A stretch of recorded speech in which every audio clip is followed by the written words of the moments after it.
So guys, it's been a bit, but yeah, we got this caster tier list out for you. If you haven't already seen the tier list, we have the tier list for Saber, Archer, Lancer, and Rider up on the channel.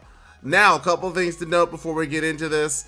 This is purely what our opinion is. I don't feel like we need to say that, but we're going to say it anyway. So if you disagree, instead of attacking us, just let us know in the comments, and we can have a nice, friendly YouTube discussion down there. But just so you know, this tier list make you hate us even more. Again, please don't take this as gospel. My God, let us have an opinion. Indeed. Indeed. So now, for me, we're going to do this in order for the fact of what we have here. We're doing it in this order? I can't fucking, I'm not about to sit here and like change. Yeah, no, that's fine. No, that's fine. Yeah, so we're going to start off with Anastasia. I think she's like an A. I want to say she's an A too. Especially like, she's pretty damn solid. And I think, didn't she get a buff as well? I thought she did. We can check. We can always check. I mean, I can snap check right now. Cause I don't know. Normally I have shit like this. I don't think she did. I don't remember her ever getting one. Oh wait. No, she never did. No. That's weird. She never got one. Interesting. So she never got a buff, but she's just pretty solid on her own, honestly. Like, I mean, looking over her skills, fucking has arts up, debuff, resist 50 to 100%, and ignoring invisibility for one turn. So that's all. Really strong. So that's good burst. It's a very strong steroid. And then we got, that's a steroid that does a lot. 30 to 50%, nothing to snuff at.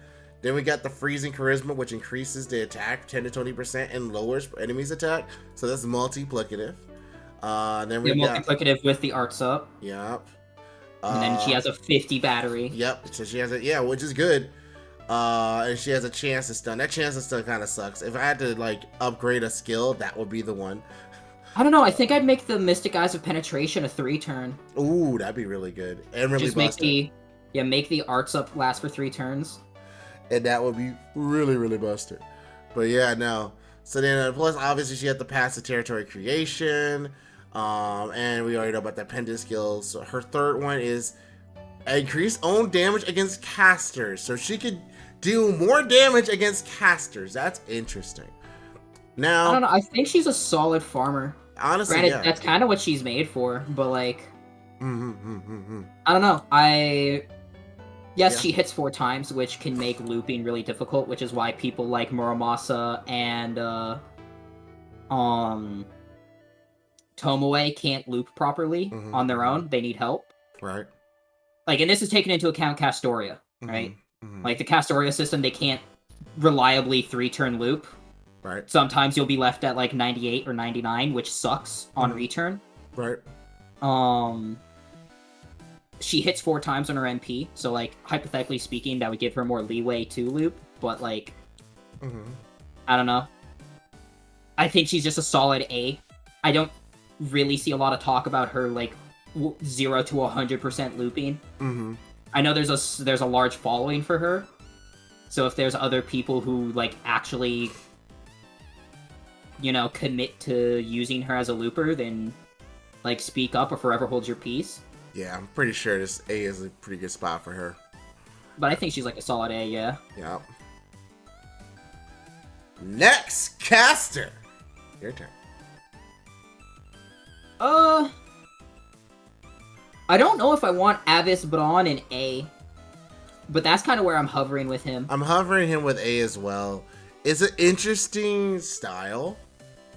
It's certainly, like, not kosher. Right. No. It's not for the faint of heart. You can't just casually pick up a Avicebron. Like, I'm just gonna play with a Avicebron today. No, you're gonna have to, like, build around him. And you want him as your DPS, certainly. It is really odd that his MP generation is, like, using the 0.5s. Like, that's a very year 1 thing, Yeah, well, I mean, like, he came in at the end of year 2.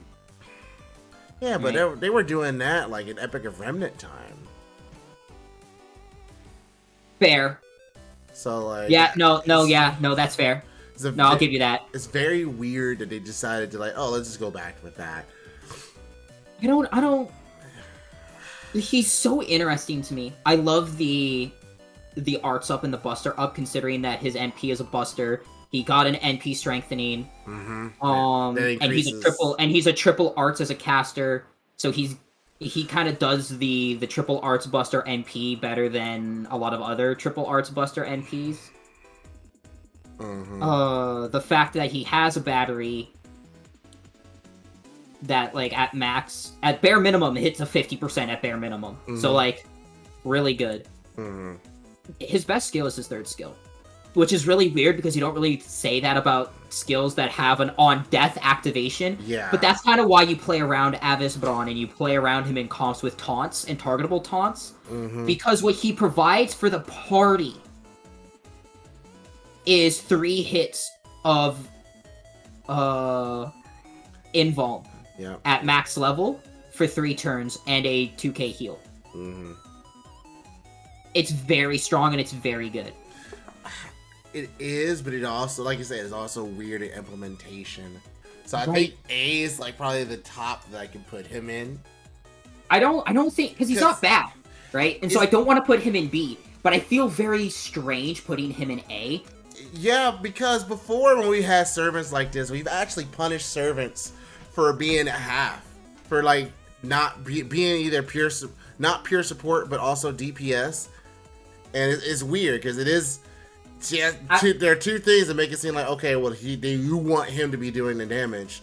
Then the third skill comes like, well, yeah, if he dies though, he does that. And I'm like, I feel like my argument for those other servants though is because it's not implemented well what they provide for the team and versus like what their kit wants them to do for themselves, which I will get into more when we talk about like Shi Huangdi. But I feel like mainly because Avicebron's first skill as that face card up is just the selfish enough that he needs, because the other thing is a battery, which is a very neutral thing, and then his third skill is that supportive action. Okay, I can see that argument. All right, so I think A tier is just a good spot for him then. All right, so now we got Charles Babbage. Babbage is also an A tier in my opinion. Interesting. We're starting off with straight AAA FGO development here. He's a solid DPS caster, and you wouldn't think that with your boy, but he is, and they don't really advertise him like that. No. But his first skill is a 3-turn NP gen up and a crit star weight. His second skill got a buff. So now it's a 3-turn 40% single attack up as well as an invuln.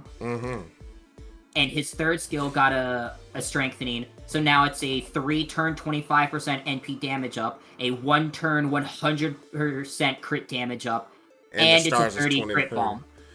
Right? So he has a star absorption of 1000 at max level and a 30 crit bomb that's also 100% crit damage, while also increasing his NP damage, while also having an attack up, while also having a AoE NP that also got a strengthening that also lowers defense on overcharge.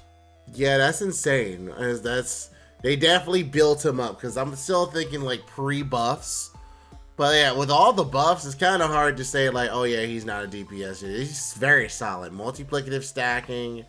And ways to get his MP as well, because it increases MP generation and crit absorption. Granted, the absorption is 1 turn, but the MP generation is 3 turns. That's not for nothing. And plus his MP charge on attack is very good. That's 0.91%. That's pretty damn good.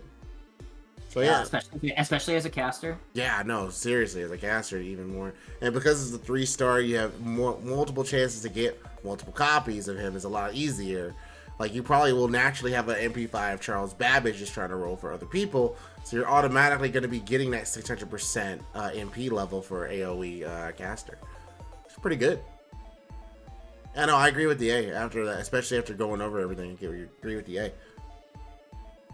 Next up, we got Scheherazade. I want to put her in A. She's an A. Look. I hate this. Look, we're not trying to say that every caster is good, but for a while, I mean, this is how it is. Scheherazade did not start off at A. If we're talking about Scheherazade, she started off. Scheherazade could have been in the running for like worst units in this game. Yeah, she could have, and then they buffed her. The first buff. They buffed every single one of her things except for her second skill. Mm-hmm. But she has 3 buffs: one to her NP, one to her first skill, and one to her third skill. And all of that combined, like, pushes her to A. Mm-hmm. Yeah. And like, I recently leveled her as well. And I've been trying to use her to, like, see if, like, these buffs matter. And they kind of do, and they kind of don't. It's not like she excels. Like, it's not like I would say she's better than Nitocris, because fuck no, she isn't. But she is surprisingly more effective than I gave her credit for. Interesting. Like, triple arts deck, arts NP that hits 5 times, AoE, she can hypothetically loop with Castoria. Good first skill, that's a 30 battery, and an arts up. You don't really care about the drain chance on it.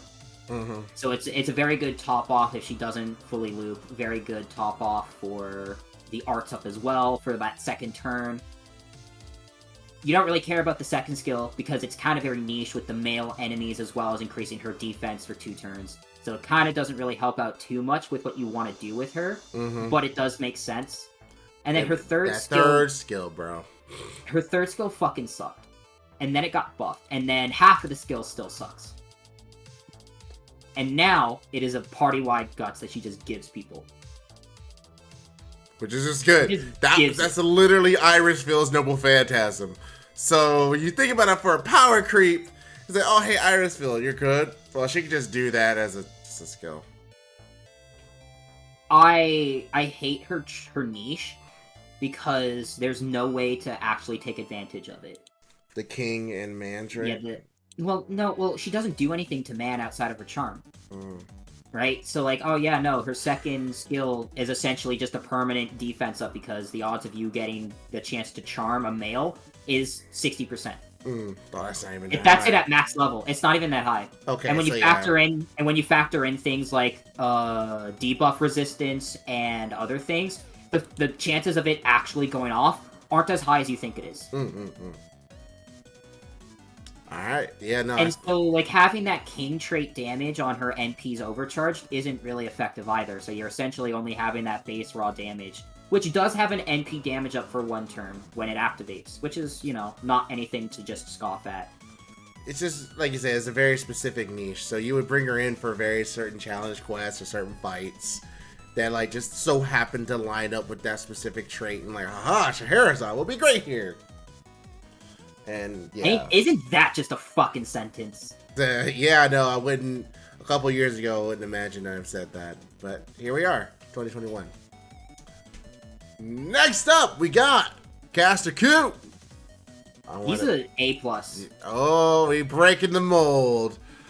Breaking the mold, Caster Cu. Actually, I have a fucking button.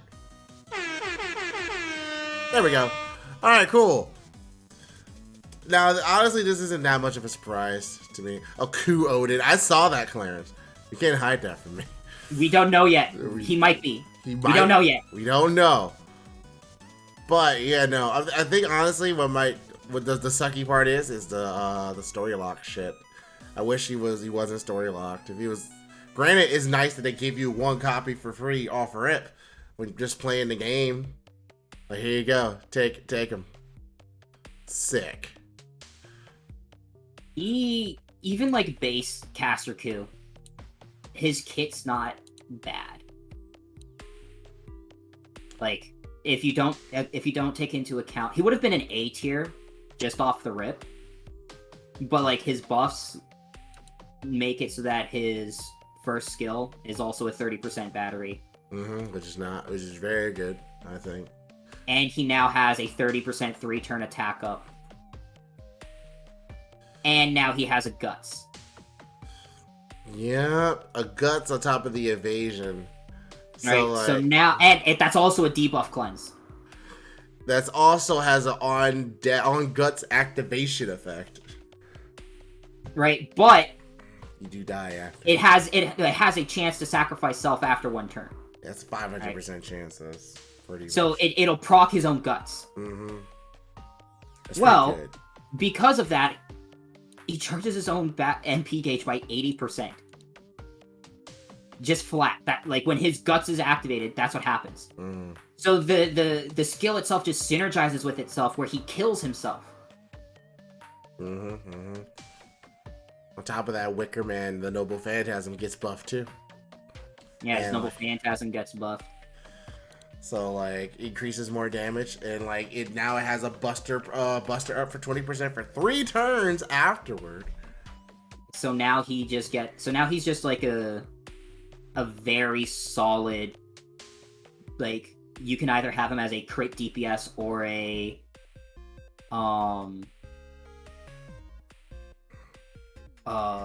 farmer.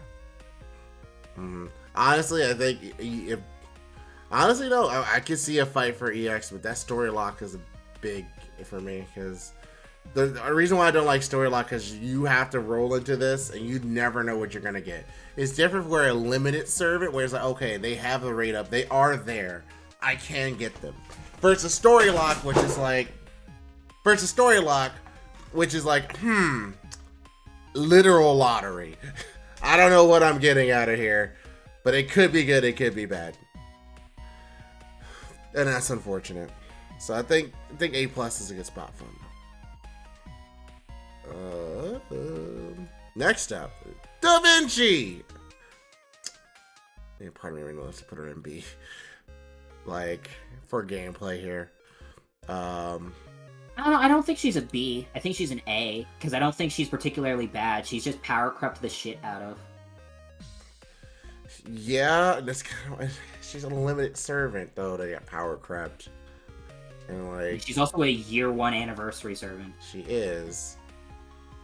But like, I don't know. I'm torn here. I don't know. Well, she has Natural Born Genius EX, right? So a 1 turn 30% NP damage up. She has Mona Lisa A+, which is a 3 turn arts up. And she has Pioneer of the Stars, right? 50 battery, Invuln Pierce for 3 turns, Star Bomb for like 10. Doesn't really matter. I don't think her skills are bad. And the fact that it all essentially just makes her NP hit harder, which also ignores defense, which also has an NP damage on her overcharge of 30 to 70%. Yeah, no, she'll clear waves, but she's not looping, which is also really sad, because she only hits once. Yeah. And another thing, too, is like, on paper, that sounds great. In practicality, though, unless you're giving her some help, like, unless those, they can't be high-level mobs. They can't be high HP mobs. She's not going to clear it. Like, she either needs, like, more MP levels or, like, additional help, or the enemies need to be weak. Like, it definitely seems like you could attempt to loop, but again, that one-time hit kind of sucks. I don't know. Like, do you want to specify that, like, if she's been power crept so hard that she can't compete, that she's in B? That's because I don't think she's bad. No, and that's fine. But like, I'm fine with having her in B if that's the reason you want to give. Like, this is mainly like because it's a fine servant. It's a fine servant. And I think did she ever get buffed again? No, she only has her Mona Lisa, which is her second skill, which used to be Golden Body. It got buffed to Mona Lisa, and then she got an MP strengthening. She got an MP strengthening, huh? It's just a shame. Like, it honestly is just a shame. Like, I don't know. I could put her in A for the legacy, because she was like the first. But would that be honest about the unit? I can't. Let's see. I can recommend everyone an A. Like you can roll for these. Would you recommend Da Vinci? I wouldn't. Then put her in B. Yeah, easy. Absolutely. Like I love Da Vinci as a character, which is why this hurts me. But I can't recommend her. Shit. Next up, Edison. This is so weird. I don't know where I want to put him. I'm putting him in a B to start while we actually read him over. Well, like, because even if we read him over, his skill his whole idea function as a servant is weird. Weird as fuck. Like, okay, first off, first skill was just a normal increase of defense, which is weird numbers, and they changed those numbers.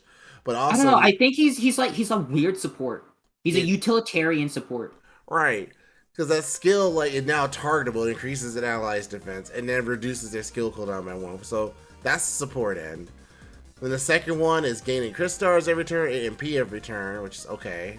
Which is also supportive. Yeah, but it's a 12 to 10 turn cooldown. That shit hurts. Fucking hurts, dude. Bruh, why is that second skill 12 to 10? Oh my god. Okay. Third skill. Fuck. You have to clear interlude to get, by the way. You have to unlock a third ascension and clears interlude to get this skill. Overcharges one ally's MP by 2 stages for 1 turn and increases crit star generation for 1 turn. So you have repeatable half of Bowden Safa here. With the crit gen. 1 turn. And then his NP got a strengthening. Yeah. And so his NP used to reduce critical attack chance on over. Well, now it also reduces attack for 3 turns by 10 to 50%. It is very supportive. He's just supportive. Yeah. But it's not supportive in the way that like everybody else kind of likes, you know, where like they buff and they buff and they buff. No, he's a utilitarian support. Mm-hmm. He gives you crit stars. He debuffs the enemy. He lowers your skill cooldowns and he overcharges your MP. He is a very esoteric support. Mm-hmm. And I think so I don't think he belongs in C tier, but I don't know if I want to put him in A tier. I think because in A tier, because it's like this is not a servant you would offhand recommend. You're like, okay, like in certain strategies, Edison's amazing. Like especially because of all the buffs and attention that they give it to him in key areas, right? It's not very friendly. It's not very like player friendly. You have to build a comp with him in mind, in order to succeed. Which for me, an A servant is like, you know, they're in general are good. Genshin stream has not happened yet, Devin. It'll happen in about 2 hours. Oh my god, thank god, 2 hours. But yeah, no. We have fun. I think B is where we want to go. I think B is fine. B is fine. Like, especially as he's a story lock servant, so I think that will solidify him in B. If he wasn't story locked, maybe you could argue for A, but I think B is where we want him. Next up, Caster Liz.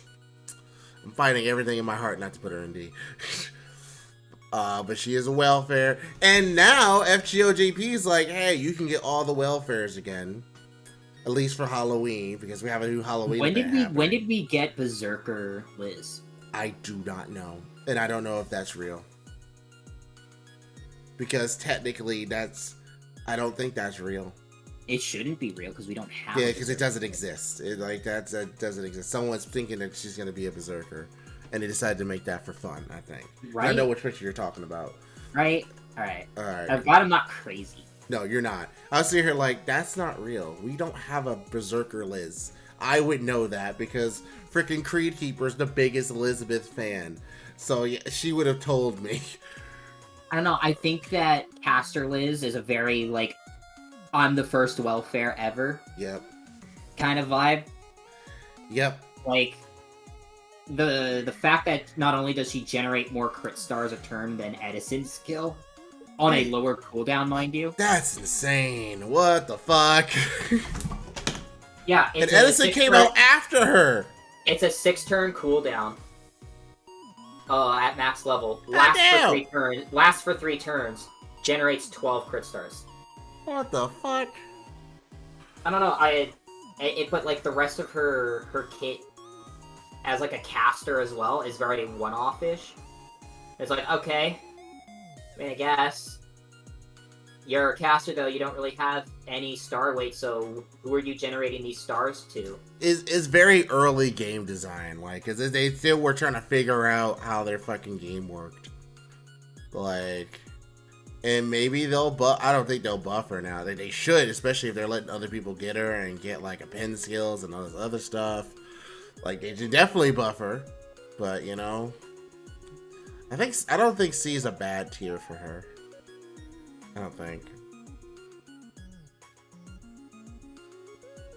because I mean there are definitely better options. Caster List was trying to be DPS and /stall. I mean. Yeah, but I don't think they knew enough about their own game to like make that happen. I don't know if she's good enough to like be a higher tier based off of that though, you know? Because like I know that people used her as like a wave clear farmer because she was an AoE caster, but like she has no battery. Yes, she ignores defense, but like I don't know. Yeah. You know? Like, third skill is a guts, it's also a star bomb. Second skill is a fucking 10-turn burn. That's also a 1-turn buster up. The 300 damage is almost negligible because of the 5-turn cooldown. So you're only at max gonna have 600 damage going off at a time, which is irrelevant. It's pretty bad. The more we keep talking about it. Well, I think she's still C tier. I don't think she's D.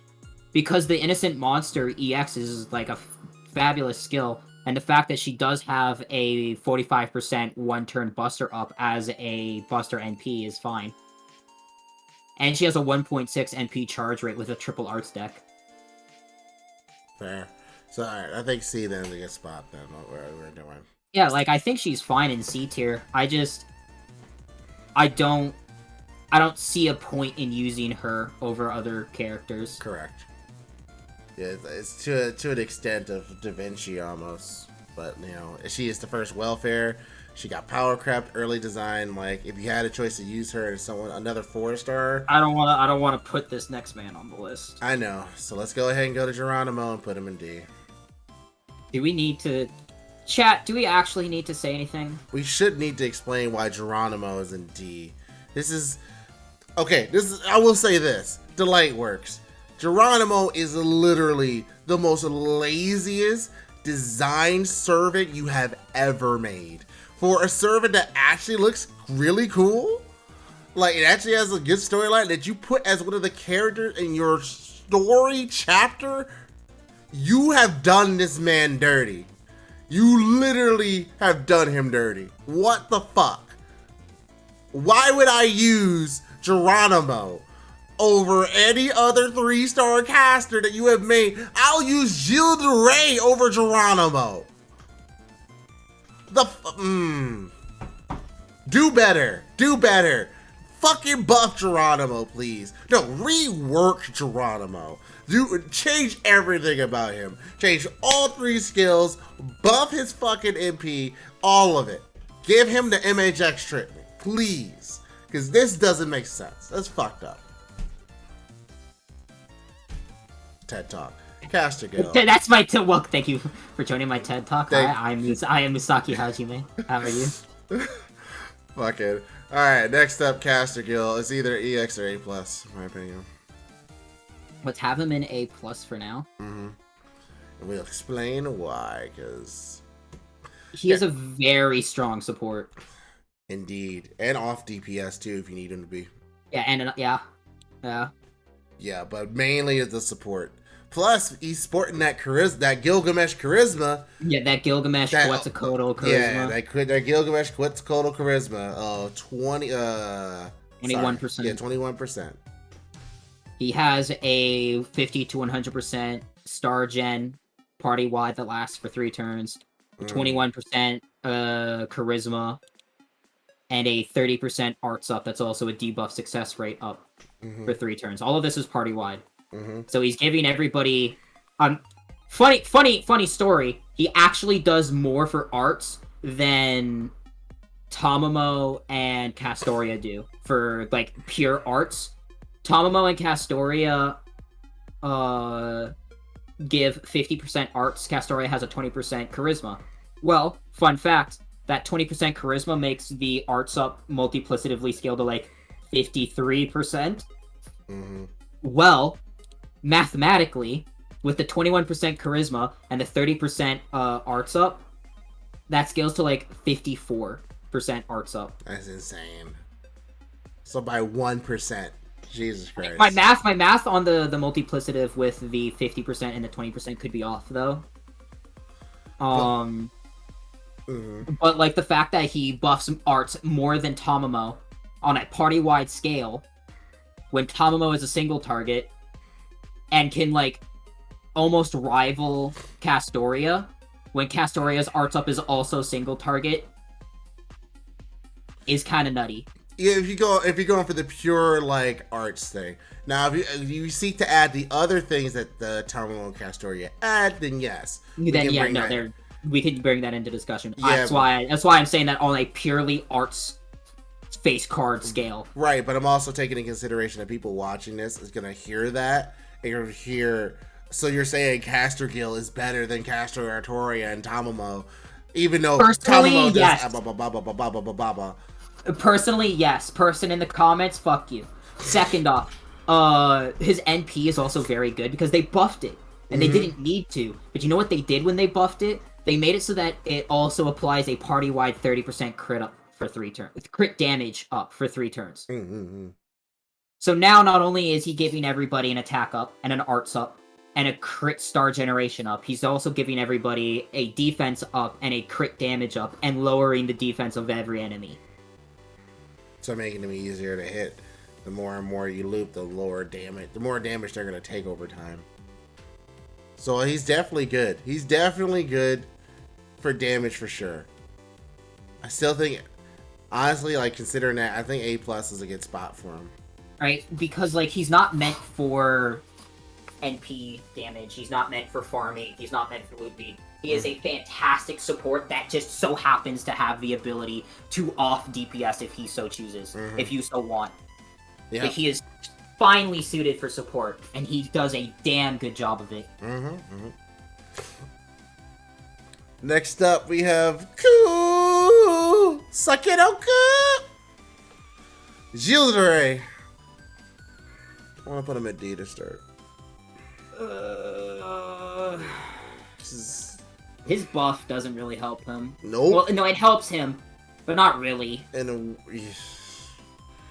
I'm fine with keeping him in D. Yeah, I know I said all that shit about Geronimo. I would use Gilles over Geronimo, but it's like only ever so slightly. it's okay, cool. You're actually doing something with his design, but it actually doesn't work. You actually made this car. But it actually doesn't work. You made a car with no engine. Thank you, appreciate it. Like the other one, you made a car out of cardboard. This one, you actually made the car, but you didn't put the engine in it. Thanks, appreciate you. Hey, thanks, man. It's a hollow box. Next up, it's taking everything in my body. I don't know if I could do this. Because I really want to put throw him in EX. I want to put Haas in EX so bad. Fuck the world. Guys, Fuck the world, dude. I want to... Haas Christian Andersen is EX. Come on. How is he not EX for everything that he provides as a 2-star servant year 1? Which is a battle in of itself. If you're good year 1, you're a special kind of awesome, in my opinion. Especially 6 years later. Like, seriously, still good. Still so good. So why is he so good? Maybe to people who are new, because we have a lot of new players. Hello, new players. Why is Hans Christian Andersen so good? I'll tell you. First of all, 2 stars, so easy to get. You can get MP5 of him fairly easily. First skill, he increases part critical damage for 3 turns, 10 to 40%. Very good on a 5-turn cooldown, by the way. Second skill, he can charge his MP from 0 to 75% at max level, and even if you don't do that, 50%. Still pretty good. Third skill, normally was Innocent Monster. This is only targeting himself. Just mainly grant critical stars every 3 turns, and it was a large chance to reduce defense by 14% for 3 turns on himself. And it was like 9 crit stars per turn. And that was only okay. Now, though, it changes to Little Mermaid's Law of EX, and now it grants 1 allied crit star regeneration buff for 3 turns on top of the star regen, which is now 5 to 15, and now charges their MP for 3 turns 5 to 10%. That's fucking amazing. That is really good. Especially in like an arch crit comp or any sort of crit comp, this is great. Like, this means you can use Hans for Buster. You can use Hans for Quick. You don't have to use them just for arts. It's like, cool. You deal with crits, I got you back, homie, but we ain't done yet, because now we got the double phantasm, right? And again, this got buffed, so it's actually going to be a 60 to 80% chance to increase your party's attack, defense, and for 3 turns, and restore HP for 3 turns. Before, those value was 20 and 40% each, and then 1,000 and 3,000 HP, but that thing got buffed. It's still the 80%, but now we also increased the party's critical star generation rate for 3 turns, 20 to 40% as well. So yes, again, you might be saying, okay, 80% activation rate, isn't that right? It's pretty damn high still, because there's a lot of effects that you can just get. And because he has the Noble Phantasm gauge up to 75, and he's art-based because he's caster, he's going to be getting his Noble Phantasm fairly regularly, meaning he's going to get a lot of buffs to you. Like, this is just great. This is a great support design. Like, I love this. Plus, he's very easy to level because he's a year 1 servant, because he's a 2-star. It's like so easy, so free. This is the freest servant that you can level, and it is the reason why. So free. So easy, so free. But like, it's also one of the reasons why I grailed him twice. Like, I fucking grailed this man to 80, because it's like, no, sorry, 4 times, I think. You gotta do 4 grails for that. Regardless, I got him to 80 because I fucking love his man, and I used him in a lot of my strategies. Fucking good. Sorry, I took over for that, but I love Hans. God damn it. You didn't take over. You just took your turn, dude. Alright, cool. Next up, we got Helena. Let's say. I think she's good. I think she's a solid A+. Yeah, okay, cool. So we think an A+ there, cool. Awesome. This is the 4-star waiver. If you start this game off and you're lucky enough to get Helena, you're in a good position. Because not only does her buff give you a rainbow buff, so that means it gives buffs to Buster, Quick, and Arch to the entire team. She also has a skill that gives 20% battery to the entire team. The second skill, I believe, is a crit buff, if I recall correctly. Her second skill is a 5-turn crit star regen that regens 5 crit stars. A 50% chance to increase her own damage by 50%. No, 60 to 80% chance to increase her own MP damage by 50% for 1 turn. And then it got buffed to also be a 20 to 30% battery. It's not bad on top, and combined with the first skill. Otherwise, her second skill would have been,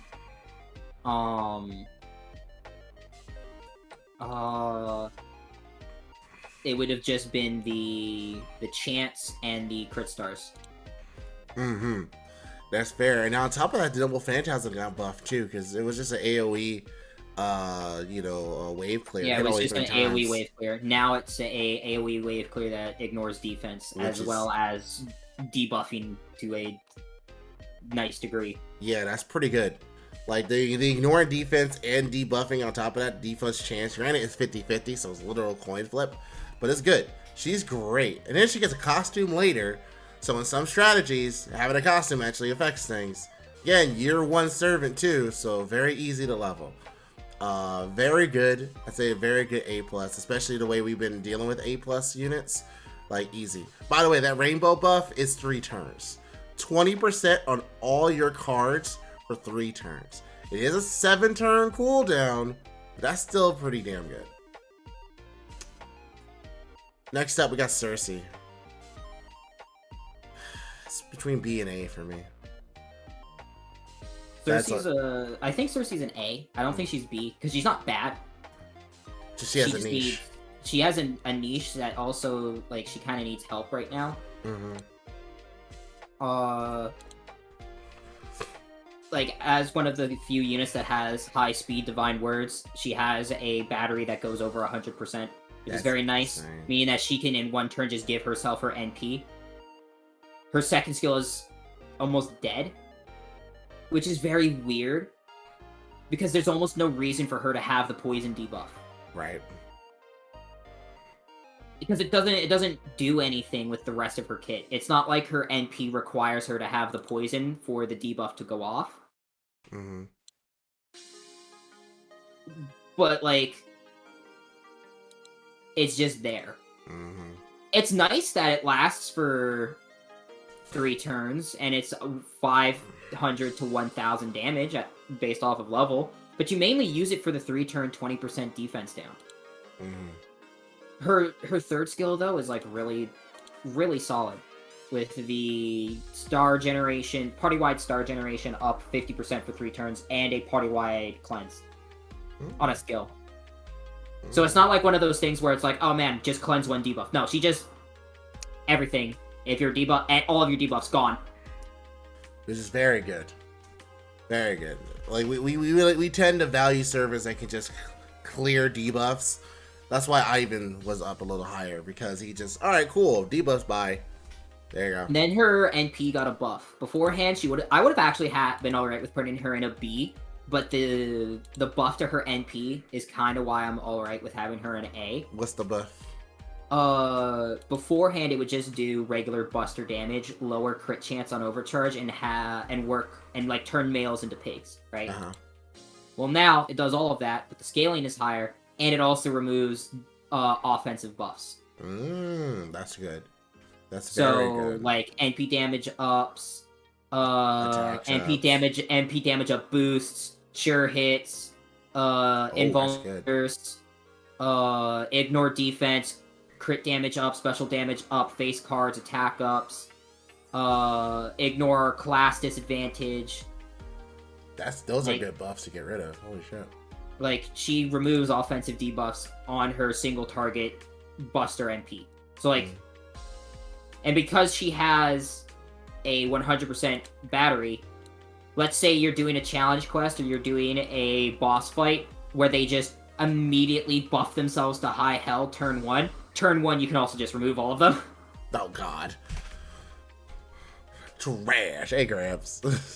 So, like, just based off of that and the utility of what she can do as a single target against, you know, her niche of a single target, it is very nice to just immediately remove any offensive buffs and then play the game out. Yep. But she needs a lot more help, and I don't think she's better than that. She's good. She's a good piece to a team comp, a stall comp for sure, especially in a boss slaying position. Next up, Caster Sheba. I think she's a solid A, and I am alright with hearing an argument for A+, but she hasn't gotten a buff, and so you kind of have to take her skills as they are. Face value, yeah. It's a shame, though, because for a while she was, like, really, really good in terms of offensive fucking casters, and she still is good. So being an A doesn't mean you're bad, guys. It means you're good. But yeah, no, tell us why she needs some help. First skill is a charisma, but it's a low charisma, so it doesn't even do 18%. It does 17. It does 17.8 at max level because it's B-. That's pretty low. She has a invuln pierce on her second skill. That's also a 100% crit damage up. And her third skill is a party-wide 20% arcs and buster up for 3 turns, as well as a 10 crit star bomb. So she's very supportive. In the sense that, like, multiplicatively, she's applying all of these buffs. She's scaling them up as well. But then she's also, like, you can also have those be rather selfish because she's giving them to herself. Right. Hence why it's alright for her to have the crit damage up in the invuln pierce, because she's also single target. Yeah. But her single target also doesn't, like, pull any punches because it debuffs. a defense down, an attack down, and a heal percentage rate down. So if you have a boss that has the ability to heal, well, this overcharge will reduce the amount of healing that they can get. And because it's an arts NP that hits 5 times, and she's a double arts, double buster, she gets a lot of return off of her skills. She gets a lot of return off of all of her skills, off of all of her crit damage, off of all her multiplicative scaling. But she hasn't gotten a single buff. Not even to her NP, so she's still working off of year 1 scaling. That's a shame. And there are just better single targets out there. But she's in no way bad. Right. And what she can offer the team is incredible. Even if she's just one MP buff away from being really good. Well, like, no, she's one skill buff away. Right? If you don't focus on the NP and you focus on her skills, because again, she has a party-wide attack up, a party-wide arts buster up, and then a 1-turn 100% crit damage up that also ignores invuln, right? Well, if you do something with the crit damage or one of the other skills to increase her star weight or generate more stars, then you can turn her into a crit damage user, right? Or you turn it into a party-wide crit damage up as well. Yeah, but that star weight does affect her too. Right, because she's a caster, she has a low star weight, right. So... Yeah, so that's just a product by design. She's kind of fucked up. But it's okay. She is still strong. Get that buff, she'll probably be an A+, depending on what buff it is. Alright, next up, we got Ilya! EX. Woo-wee! Where's Nikki? Where's Nikki? We got another one for you. Yeah. I would be alright with Ilya an A+ if she didn't receive the buffs that she did. Yeah, she got buffs that make her way better. Like, because I remember when Ilya was like, okay, she's only fine, right? And then they buffed her, like, what, 2 or 3 times? They buffed her twice. Because I remember one of them, like, oh, this is good. Skill.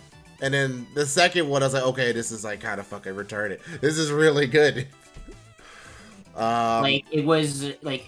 They upgraded her NP first. And her NP afterwards was fucking dumb. Yeah. Like, so first off, her MP was like this. We're gonna jump right to the MP, because that's the thing that, like, made her, like, okay, it's not that great. 600% to 1000% fucking damage in Buster on a caster. And it dealt damage to one enemy, so single target. And then it had a 500% chance to reduce her own attack and defense by 10% for 3 turns. And yeah, she had a Buster performance up, like, before, like, activated first. So she had a 1-turn damage rate of 20 to 80%, depending on overcharge. But the fact that she lowered her own attack and defense really hurt her. So the EX, or the EX version of the skill, still has the demerits, right? But increases her own MP generation rate by 20% for 3 turns and crit scar generation by 20% for 3 turns. These activate first. And then they also increase the Buster performance from when you get overcharged 500% to 100%. So that's huge. That's a lot of damage. And it increases the damage as well. So that was 100% damage for the fucking double phantasm. What about the skills though, Tristan? I mean, 1 turn, 50% Buster up. So very nice steroid to go into the NP. Her third skill is a flat 1 to 3k heal, and then a chance to either give her a guts or a debuff immunity. If you get the debuff immunity, she gets neither of the demerits of her NP, which is very nice. Yep. Which is why she got an indirect buff with Chloe later on. Yep. But she recently got buffed with her second skill, which gives her a 50 battery. Yep. And that just tops it off. Like, okay. Now, that opens up the avenues of what craft essences you can use that takes you over the top. Like, now we can start talking about, like, the awesome fucking aerial drive. Like, we can talk about using... Fuck, there's another 50%... Buster. We can talk about using, like, Holy Knight Supper. Yeah, thank you. As well. We can talk about using, Golden Sumo. Golden Sumo. we can talk about a lot of more interesting CEs instead of just trying to immediately like put a K scope on her because you know we want to get it off as fast as possible. Yeah, now we can actually like play with some more strategies.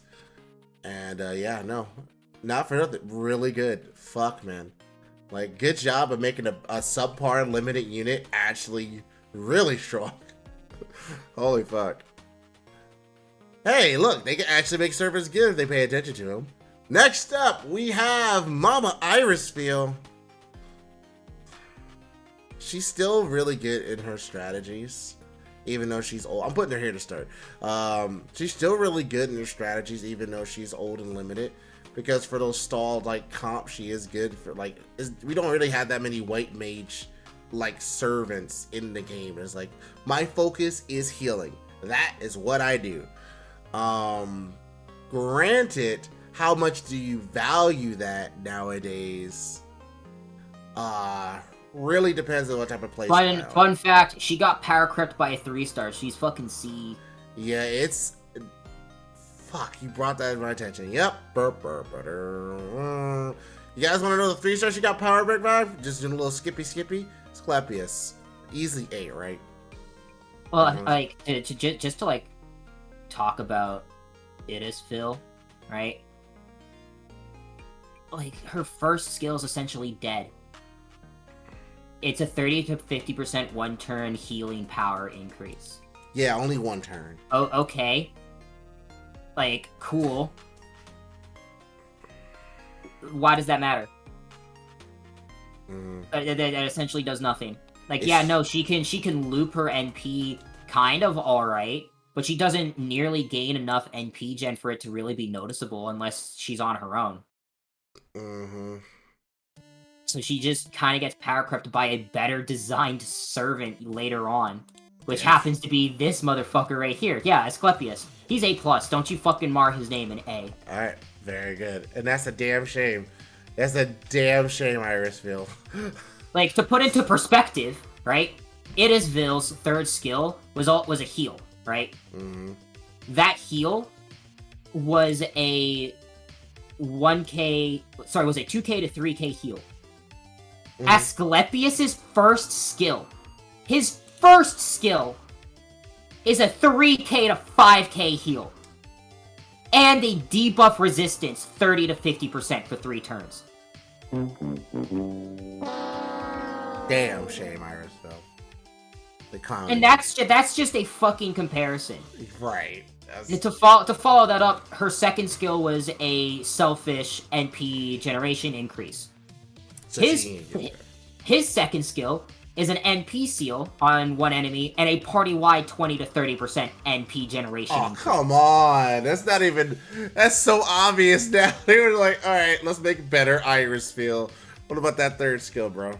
And then his third skill, like, Irisviel's first skill was like a heal power increase, right? Well, his third skill is a party-wide debuff cleanse, and it's a party-wide 10 to 20% battery. What the fuck? Like, every skill just better. Just better. Man, that's look at the NP, right? Look at the NP. Her NP is a 2k to 3k heal, as well as being a 1k to 5k guts based off of overcharge, and it lasts for 3 turns for 1 time. Right. His is a 1k to 3k heal. That also grants a 1k to 3k guts. That also has a 1k to 3k HP regen. No, sorry, it's not a heal. It is it's a regen, not a heal. But it grants debuff immunities. Like, on top of that, like, jeez, just that little bit more. Again, it's like, oh yeah, I do what you do, but better. But better. Like, that's literally that. I'm you, but better. Not only that, he has the exact same deck as Irisviel, but has a higher NP charge rate. That is such a damn shame. Like, that's kind of they done Irisviel dirty. Fuck. Yeah, no, they literally gave the exact same kit almost, but to a 3-star and does her job better. Fuck. Yeah, no, there's no way she's being anywhere higher than a C. Marie Caster gonna join her, or is she actually in the B tier? I'm gonna be real with you. I do not use Marie Caster for like anything. And Marie Caster's a fucking meme. I swear to God, if you use Marie Caster seriously, you're next level. She's like she floats between C or B. That's kind of what I'm feeling. She has that classic year one, like, summer servant charisma. Yeah. Like, and if people don't know what that means, it's a charisma that's just shy of 20% attack up for the party. 19.5. But it also gives a crit star generation, a very odd percentage of crit star generation, for only males. Very weird. Cuts your comp in half. Right? Very, very weird. Then her second skill is essentially an innocent monster, where she regens crit stars for 3 turns, but she also regens HP for 3 turns. Mm-hmm. And she has the same invuln, like, for 3 attacks, no turn limit, and a debuff resistance for 3 turns. Yeah, the same thing that she has on her rider form, which is absurd. So, like, absurd. It's not bad, but it's just so uninspired, and it doesn't really do anything. Like, you're not using her for her damage. She has an AoE NP, hits 3 times, and overcharges a party-wide crit up. Like, I mean, I guess, cool, alright. So my question is, if you're using her, what does she do differently that no other service can do better than her? Like, she increased the attack, a little odd percentage, and then she gives you crit stars, like 10 for 3 turns. Third skill just means she just exists. I exist here.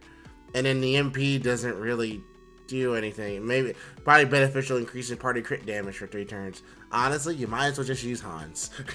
Like, being real with you, just use Hans. Better Marie Caster. Only way you use Marie Antoinette Caster is if you're actually just like Marie Antoinette. Again, like I said, if you seriously use her, you're memeing. She's a fucking joke. Now let's talk about Medea. This one makes me mad. I actually unironically adore Medea. I actually unironically adore Medea. Mm-hmm. I think she's hot. I love her character. But I love the interaction with Jason. Why in the fuck do you keep buffing Kojiro? Oh, that shit. Why does this lovely woman only have 1 NP buff that she got 4 years ago? Why in God's name does her kit suck balls? She's the first caster in the game, technically. She's the very first one that you can get. She has a fantastic NP. Why does her kit suck balls? It's literally, okay, cool. So she also has high speed divine words, 150% that you can get, so you don't even have to level up all the way. Take advantage of it. And she just recovers her HP for 2,500 for second skill. And then third skill, which you have to get after strengthening, because it's one of those. She can remove 1 ally's debuffs and then increase her MP generation for 1 turn. Then it's 30 to 50%. Come on, man. Hey, come on, man. That doesn't everyone loves to say that. Oh man, she's the quintessential looper. No, she doesn't loop. Stop lying to yourself. She needs help. You are blinded by your love for this woman, and I get it. I like her too, but you are blinded by love. She cannot loop. It is physically impossible. The only reason why they're saying that is because of her overcharge. But you have to have the overcharge percentage for that. She has a 1.6 NP charge rate, but she only hits 1 time on her arts cards. Mm-hmm. That's not how that works. And then Rule Breaker also only hits once, so you can't even loop off of that. It's bad. I think the reason why they put her MP charge rate so high is because she only hits once. Yeah. Because they need to give her something. She's an A. Against last year, an hour and a half. I would be alright with putting her in A+, but There's no way she can be any higher than that because she needs help. She needs a push. She's like Medusa, but not useless. Yeah, I think A is a good spot for her. She needs some extra help. And that's a damn shame because she's so close to being like really, really, really, really good. Next up, we got fucking... Oh my god, why did I fucking... Medea Lily. Medea Lily. She's like an EX. Oh man, we got it. Another EX Certain. Let's go. White Mage Supremacy. Toho would be very happy to see that. So yeah, unfortunate that the Lily version is stronger than her OG. It has the same high-speed divine words, technically at a higher level at A, but still same percentage. She actually did get a buff for her second skill, which just removes poison debuffs and recovers HP. To now it gives you more HP. She's like, okay, it's fine. And do we want to have? Do we want to buff a bump Asclepius up to EX with Medea Lily? Because she essentially does Medea Lily's job. They kind of do the same shit, but a little differently. I am okay with that. If we have Medea Lily at EX, we have to have Asclepius at EX. Yeah, all right, I'm fine with that. I think because looking at the kits, I'm like, wait a minute, like Asclepius does this. All it is just her numbers are bigger. Yep. So her heals hit way harder. Hey Kai, take it easy, man. Like she doesn't have any like guts that she applies, and her debuff cleanse is on her NP, something that Asclepius has on a skill. Mm-hmm. But like the sheer strength of her healing, of her oh shit, let me rewind real quick, as well as having buff removal resistance and debuff resistance that she applies to the party, and being able to just on a dime reverse any damage that happened. Like, yeah, no, that's power. Yep. You may not think that that's power, but when you start to actually use her, and if you use her properly, that's power. She has some of the worst ascension arts I've ever seen in this video game. They are the worst shit ever. Not very good. Not really much changes about her. Like, even if you look at her sprite from, like, Ascension to Ascension, can you tell me what the difference between Ascension 1 and 2 is? Looking at it, real talk, 1, 2. Like, it is so minor. It is literally the design on her dress. And not even the whole dress, just the top, the mid portion of the dress. That's a damn shame. Like, there's more change between 1 and 3. Actually, 1 and 3 seems like it would be like 1 and 2. Right? It's fucking dumb. I don't understand. It's whatever. It's bad. It's really bad. Oh, man. So, we gotta talk about sexualizing Devin. I give a shit about giving respect to this fucking powerhouse of a white mage. Seriously, she fucking respect the white mage. God damn it, white mage supremacy. So now we gotta talk about Mephisto. He's like a fucking what, a C? I want to say a C. For real, like. Alright, what's keeping him not being a D? The fact that his second and third skills actually do something. Okay, that's fair. That's fair. He actually works. This car actually works. It's not a good car, but this car is the discontinued Volkswagen. Oh my god. It's not in production anymore because there are better models out there, but it works. But it is there. I think we need to hurry up and get to the contention stuff. But before we do that, I had to put on some music personally for me because we honestly about to be going to court here very soon. I'm picking a different version. Okay, so guys, Merlin, it's your boy. It's the Buster Caster support, the Premier, the A+, The A+. No hyperbole. No meme. I'm serious. Merlin's A+. Here's why. We all know what Merlin does. I don't need to go through his skills. We already know what he does. Here's the thing, though. The current landscape of the game, or at least what it was before, it's still kind of to a point now. He is not someone that you bring to every single Buster encounter. You cannot do that with him. You cannot do that with Merlin. You bring him for very specific strategies. He excels in those strategies. He excels so well in those strategies that he has earned his spot as one of the best servers in the game. On top of that, he literally changed the game. The game changed around him. And if we were talking about Merlin from 2 or 3 years ago, I would say yes, EX, 100%. The problem is the game has changed like 2 more times after that. And the current landscape, he doesn't thrive as well in every situation.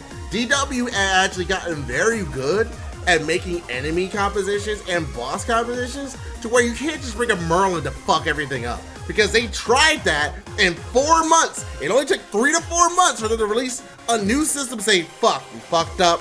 Merlin's doing too much damage. We need to change this. Because otherwise, double Merlin anything is going to destroy all of our bosses. So yeah, they did that, and they continue to change that. So because of the current landscape, until Merlin gets a buff, he's A+. He's a really strong A+. He's gonna be on the border of EX, because he is that damn good. But give this man a buff. Tristan, back me up here. Merlin's not meant to farm. I think that's where a lot of people are gonna like immediately think that we're coming from. No, that's not his purpose, and that never was. He was never meant to buff for farming. He was always meant to buff single target and stall to a degree because of his MP. But that doesn't mean that he can't be better, and that doesn't mean that the current landscape can't afford a Merlin buff. I would, for me personally, I would like either his second skill to get a buff, or I would like his hero creation to increase the turn count on his crit damage up and give it a star weight. He's meant to single target buff. He's meant to buff single target. He's not meant to buff farming. And to a degree, he's not meant for stall either. People just use him for that because of his MP, but his skills don't facilitate that. One could argue the invul, but continue. One could, but it's a 7-turn cooldown for a 1-turn invul. Yeah, that's fucking long. That's a long time. Right? And it's not like he in his own kit has a way to lower skill cooldowns, right? That's something that Tamamo can do. That's why you inadvertently other kits can turn him into a stall.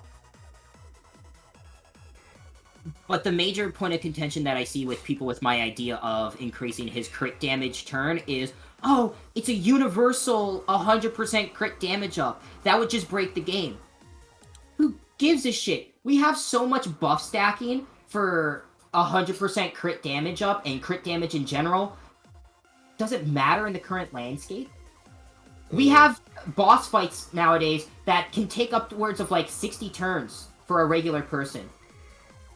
We have people who are complaining about Olympus because they can't just use Shi Huangdi to solo every fight. Scotty implements a 100% 3-turn quick crit damage up. You have a problem with neutral damage, a neutral damage crit damage up? Just, is it so difficult to make it a buster up? A buster crit damage up for 3 turns? No, it's not. But that would also solidify him as a buster-oriented support. Because again, you're not using him or that skill to buff anything other than buster in the first place. So why does it fucking matter? people say, oh, well, you can use it for the max HP. And I'm like, yeah, but that's not the primary use of the skill. That's the whipped cream on top of the sundae. You mainly go for the sundae for the ice cream. You don't go for the sundae for the fucking cherry on top. Oh yeah, no, the fucking 3k max HP is what was killing 1 million HP bosses in year 1. Oh yeah, Jolter was doing upwards of 6 million damage because her HP was increased by 6k. Shut the fuck up. A+ until he gets a buff. Then it'll probably be EX. But he needs that buff to be that to compete. Because as this year has shown, they've released 2 servants that literally compete for his spot or do what people want him to do. Granted, I feel like, at least with one of them, he works well with. The other one is completely anti him. So it's like, yeah. Sorry, guys. A+, you're going to hate us? Comment down below. Let us know how you feel. Exactly. Alright. Next up. We got Mozart. Mozart's really good. Yeah, Mozart's like an A+ now. After his his third buff? Let's see how many buffs his second buff. Okay, so it is 2 buffs he's received. Because already with that freaking, the 50-star crit bomb. The legendary 50-star crit bomb. Yeah, the legendary 50 bomb, bro. Like, what the fuck? Oh, yeah. That alone... Yes, that alone makes him A. Like, that's really good. But his second skill also got a buff, which reduces arts resistance for 3 turns, and crit attack chance for 3 turns. Mm-hmm. And his first skill is an arts performance up, party-wide for 44%. So, like... That's good. It works. It works very well with itself. Yeah, and yes, he has an MP, but honestly, it's like... You're not even really using his NP, you're using his skills. He is A+ based off the merit of his skills, honestly. Like, he is a very nice plug suit buffer. Just throw him in there. Boom. Hey, I got some awesome buffs for a second.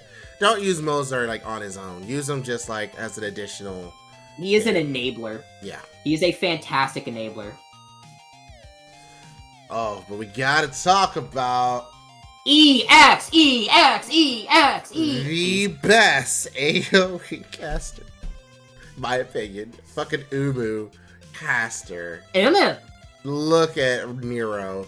Look at this mug piece of shit. I'm not even gonna front with you. When I first played this game, FGOJP and Umu caster came out, I was like, okay, she's cool, she's not that good. When I got her, and I got her MP2 or MP3, even an MP1, what she does is insane. She literally does everything that you want her to do. Why is almost every Nero, just fucking good? Like, even all Neros are good. No, all even Neros argue are good. Nero Saber because literally what they bring to the table is insane. Yeah, Nero can't die. Nero Bride literally gives you everything that you want. Nero Caster, she says, okay, look, so I want to bring this to the table. I'm gonna bring a 50% battery to the table. I'm gonna bring the fact that I actually get increased attack and defense buff, but if I somehow someway end up under 50%, I get even higher buffs. Also, I grant myself a targetable guts. Is it targetable guts, right? Yeah, it's a targetable guts. That's also a targetable 3-turn 50% attack up. What the fuck, man? And on a Buster AoE Noble Phantasm that hits how many times?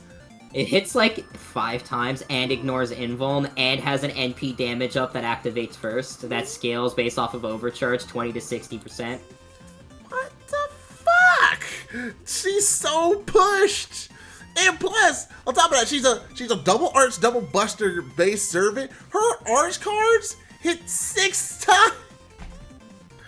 6 times, and her extra hit 6 times. Granted, I know her every charge rate is low, but oh my god, like, not even to mention charge rate isn't actually like that bad.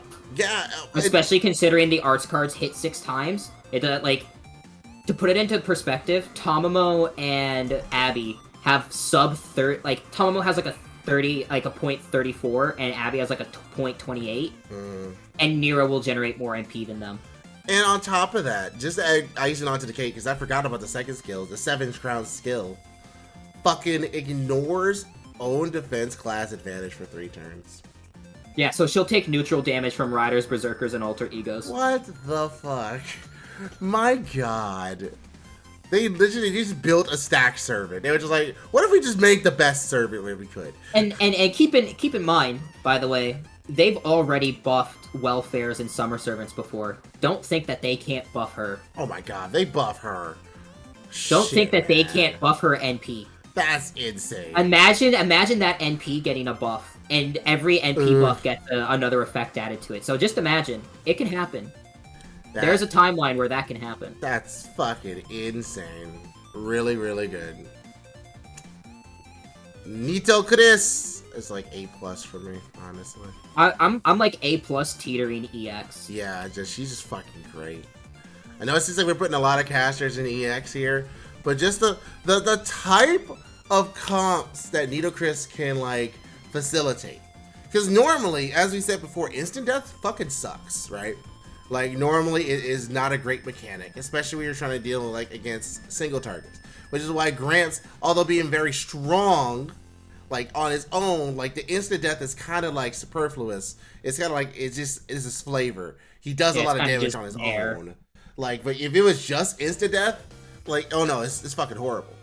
But because she is AoE, because she has like an easy way to get her Noble Phantasm gauge all the way up to maxed, and she has a way to increase her instant death chance and arts up, she's a very good farmer. She's a very good wave clear. Alexa, stop. Not to mention her single target heal for herself also became party wide. Yeah. And she also is one of the few units with high speed divine words. And she has a guts that cleanses all of her debuffs. And her NP got a strengthening. Seriously. Really good. Like, she is...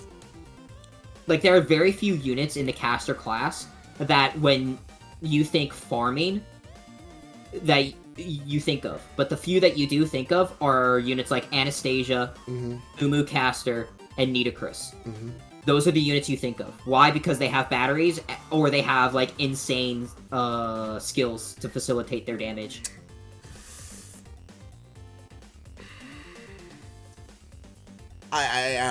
Part of me wants to put her in EX really badly, because it's like... That's what I said, dude. She's A+ teetering on EX. I don't care if she's EX. She's one of my favorite waifus of all time. So, like... Fucking good. I'm okay with it. Like, I'm okay with it. Like, seriously, for me, it's just fucking good. Like, if you have her, it's just, like, sick. Farming's so much easier. So much easier. And farming is 99% of this game. So anything that makes my job easier, great. Like, and she is pretty much a standard. Anytime there's an event that comes up, Nitocris is probably there. In any of the comps. Any of the comps that fucking X0 and Saber of Avalon make, she's in it. Guaranteed. So, honestly, fuck that. She's fucking EX. I don't give a fuck.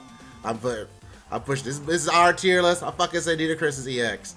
Fight me, bitches. Anyway, Hohenheim. A+ or EX. I'm thinking A+ or EX as well. Just really good. The casters, when they're good, they're good. And when they suck, what the fuck? Oh my god. It is no middle ground. Like, I feel like it's either your A to EX or your dog shit. Like, that's literally... Like, and then Da Vinci and Edison are in this weird place because Da Vinci has just been, like, fucking power crap. And Edison has a very specific and weird kit. So, yeah, he has a very weird and specific playstyle that can't be facilitated by everyone, and thus, you know... It gives him this unique spot. But yeah. I don't know, fucking Paracelsus is very weird, at least to me, because you don't use Paracelsus for his first skill or his NP. Right. You use him for his second skill and his third skill, because it facilitates arts looping so much easier. Because it's a party-wide 20% arts up and a targetable 50% NP generation increase. So, like...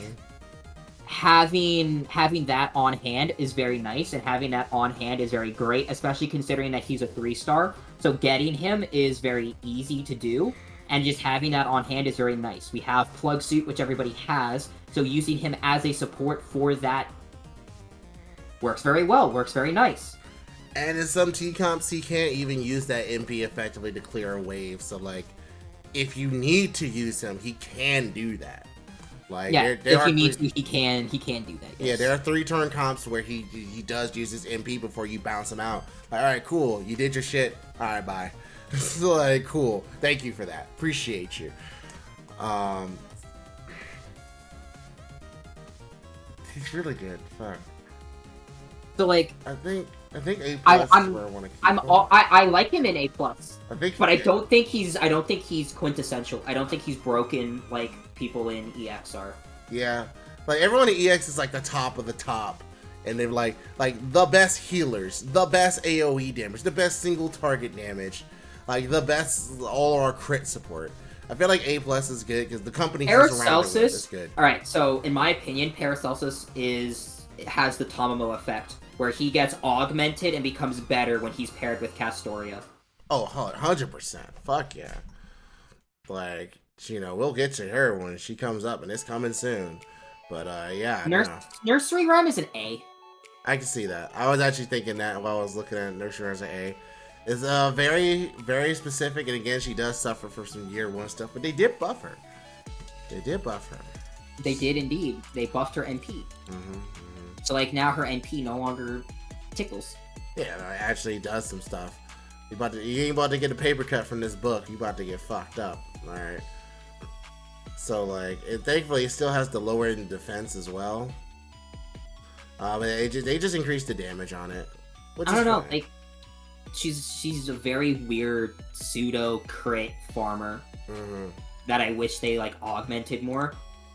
Then she also has that weird 40% battery, too. Yeah. 40%. It's an odd number. It's a 40%. That's also a cleanse. That's also a heal. That's in a kit with a 50% 3-turn crit damage up and a star weight that lasts for 3 turns. That also has a shapeshift, which is a defense up, followed by another defense up with a debuff resistance up. Where is her buffing? Where does she give herself an attack up or a star bomb? Why do we have a caster that's trying to be both a AoE DPS, an AoE wave clear, but also a crit damage up? I don't. She's not bad, but man, please. Yeah, a little help odd. her. A little odd. Next up, this face looks familiar. Caster Shuten. I think an A. Yeah, A+, one of them. Yeah. Like, good debuff on the first skill. Nice steroid on the second skill. Third skill is a nice party-wide attack up with a very niche demonic enemy special damage up on herself. And then, you know, welfare that, like, NA just got, so, like, most people will have her NP5 as well. So, like, just off of that merit, very nice. I don't know. Like, Caster Shuten's not a bad unit. Like, she's very solid. Triple arts with a buster NP, but she has a nice attack up that scales multiplicatively with the arts ups and the buster up. I don't know. I there's not really much to write home about. Right. It's just good stuff. Just good design. I'd say put her in A. Yeah. Okay. And all right, Clarence. You have a good night. And Ahmed, Clairvoyance X will come out soon. I had to work in. So Friday I had a family event, and then yesterday I had to work. So that was a little bit. So like 10-1, I was busy. 10-2, I was busy. 9:30, I was busy. So like all the days I had time to actually edit something, my day was completely booked. So apologize for that. But don't worry, it'll come out. Now Miyu. Before I would have said she was a B or a C. I think she's at least an A now, at least. After the buff they gave her. She's like an A+. Alright, good. Alright. I didn't want to mention it, was like, I want to see your thoughts on it, but okay, cool. The buff she got is good. It actually makes her viable. So it's just like she's like an A+, but she still has the same startup issue. yes, she still takes a while to get going, but now she doesn't like kind of gimp herself with her noble phantasm anymore. Which, Yeah. to me, that was one of my issues. It's like, why the fuck? Like, I get it, lore-wise, this makes sense, but why would you have them gimp herself by, like, you know, doing this damage to herself? Yeah, now they removed that, and then they gave a stacking attack up. Mm-hmm. Which is like, that's So, better. 10 to 20% attack up that lasts for 3 turns. That then reapplies itself. So then you have like a 40%, and then a 60%. But these are all separate buffs to the party. Mm-hmm. I don't know, like, it's a very strong NP that requires her to get going. So I'm not putting her in EX because she's not just, like, immediately great, because her own kit is also very weird. But once she gets going... But yeah, but once she gets going, she's very nice to have, and she's very good. The lore power of the in-game usage. And that seems to be the problem, taking a small break from the caster tier list, that seems to be a problem that FGO has had for a while, that I think they're slowly but surely just phasing out. Like, it doesn't make sense, gameplay-wise, for this unit to have this. Yes, lore-wise, this happened. We want to represent the lore, but at the same time, we want players to have fun playing the game. And that's why, like, some people like Super Orion have, like, an in-lore buff that, in-lore demerit that's like, okay, fine. But it's not like, it doesn't break him. It doesn't destroy his kit. It's just, okay, this is a thing. And Dark Nihilus, you said you had a question. What's your question? We take that while I pull up stuff for Murasaki Shikabin.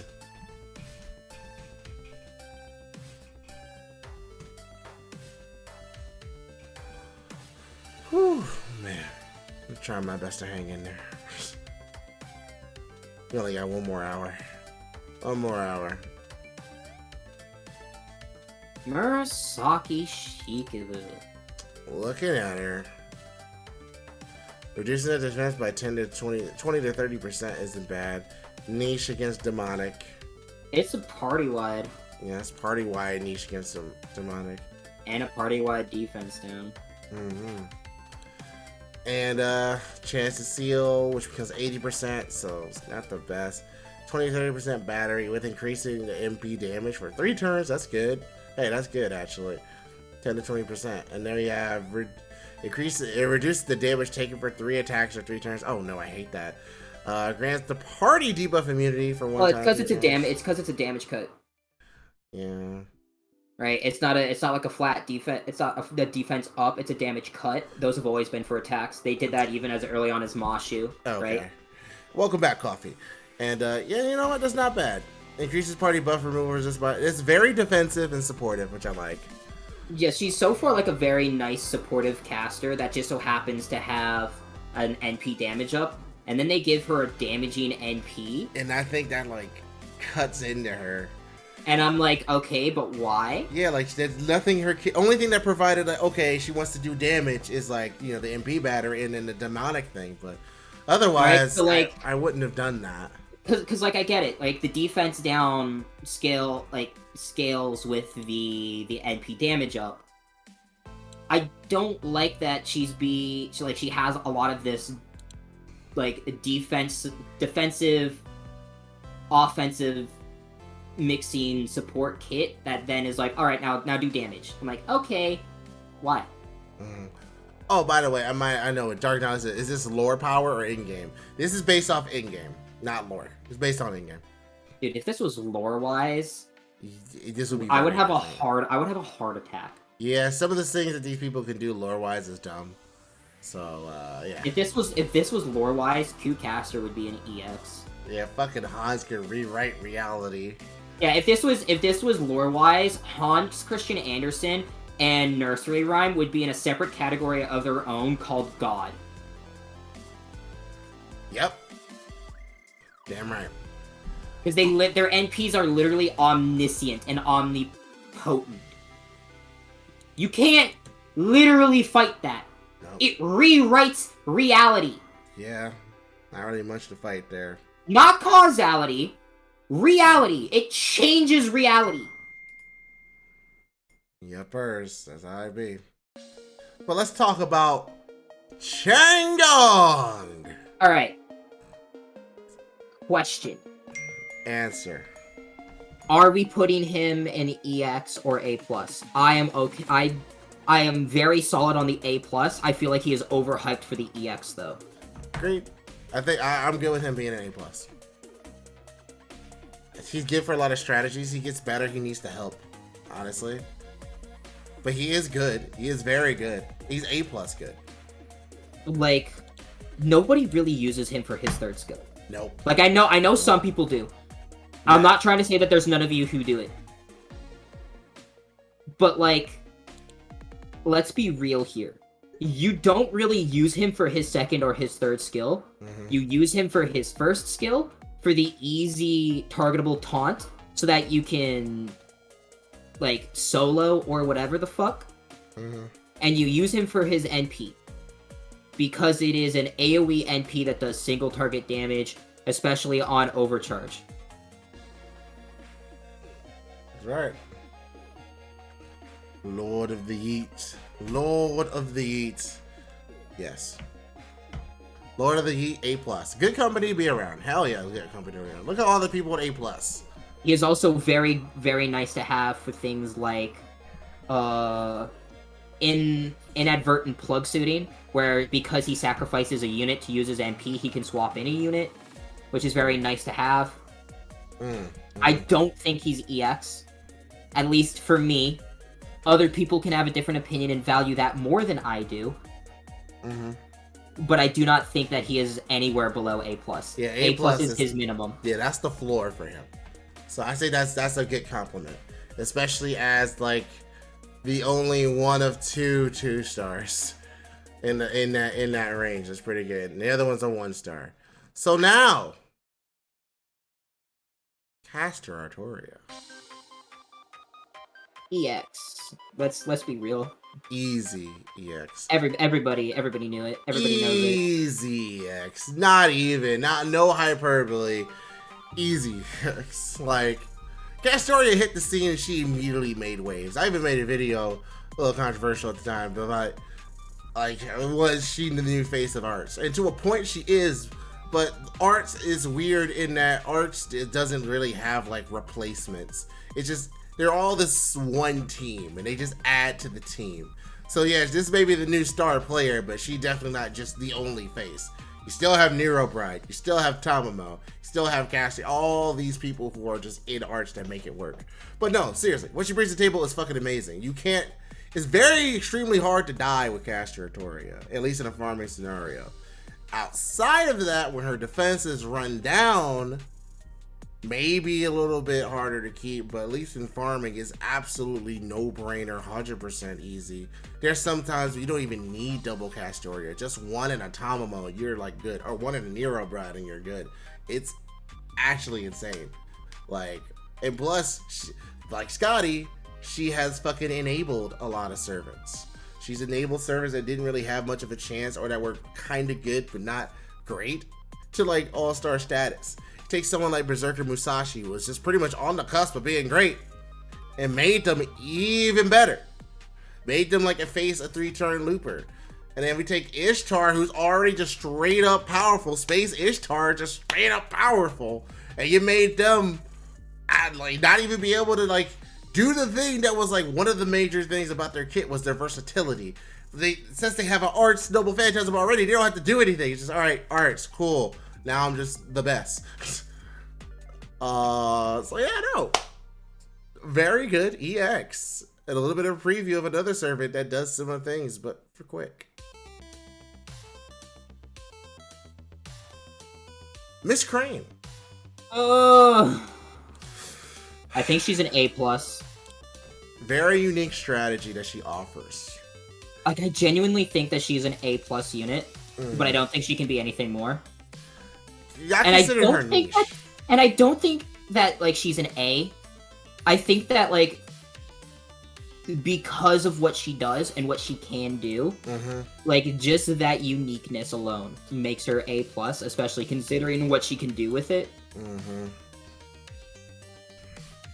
Like I really do think that she's a fun unit, and I think that she is a great support buffer. And you can do some weird things with her. You can do some, like, bizarro, nutty shit, but I do not think that she is game-breaking or game-changing. No. And that's okay. Like, I think it's good that we have someone that's just a good servant with a niche that actually is good. Like, targeting servants that have costumes, doing some awesome shit. Awesome. The fact that she plays on party order and, like, moves herself automatically to the last slot in her MP, that's funny as fuck and pretty interesting. Has its own implications. So, like, it's like one of the few instances that you care about order, aside from Chen Gong. Like, you care about the order that your, like, party composition is. So it makes you think. It makes you build a team comp with, like, more things that you wouldn't have to think about. So I kind of like it. I like her. And she's limited, too. It's no, like, pressure. Oh, man, in order for this comp to work, you need Miss Crane. No, it's just like, if you want her, she's really good. She's nice. Nice to have. Charlotte Caster. A+. Very good. I hate her design, but her gameplay is absurd. Is very, very good. Granted, some of the things that she can do requires her to be NP5, which is kind of asking for a lot. But she's a single target caster, triple arts deck, has a 3-turn 30% arts up that also grants confusion status. That's kind of null and void because it's a 30% chance to activate as it is, so we don't really care about it. And it's a party-wide evade for one attack, for one turn. So, like, very nice to have. It's just kind of a nice thing on top of, like, the main thing, which is the arts up. Second skill, 50% to 100% skill seal. And a party-wide 20% for 3-turn NP damage up, while also being a 5 to 10 crit star regen for 3 turns. Very nice. Third skill, targetable 30% battery, while also charging her own battery by 30%. Very nice. Very nice. Not the best type of battery, but still great, still fantastic. The nutty bullshit part is her NP. Single target that grants 20 crit stars afterwards, but the overcharge does extra damage to enemies that's been skill sealed. 150% to 200% extra special damage that gets applied. Which, if you remember, her second skill does. It skill seals. Which is why you have to max that to 10. You have to max that to 10. That is... Yeah, no, you have to do it. Because the extra damage is absurd. Because at, like, NP5, Charlotte Corday can outdamage Sanzang and Ilya. For God's sake.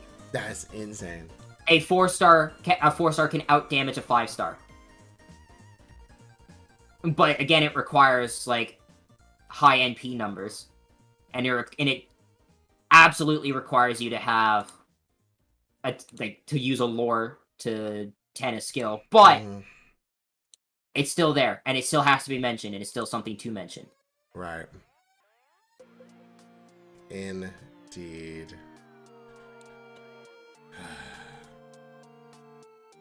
My guy. It's time. How many fucking years was it that we put Scotty as the number 1 and people got pissed at us that we didn't make fucking Shi Huangdi the number 1? How many years has it been? It's been technically almost a year and a half. But we're about to do it again. EX, baby! Easy EX. Come on. Come on. Castoria's in an EX, so Scotty has to be an EX. Literally, because she changed the game when she entered. She changed how waves of enemies were dealt out. She literally did that, and she enabled other servants as well.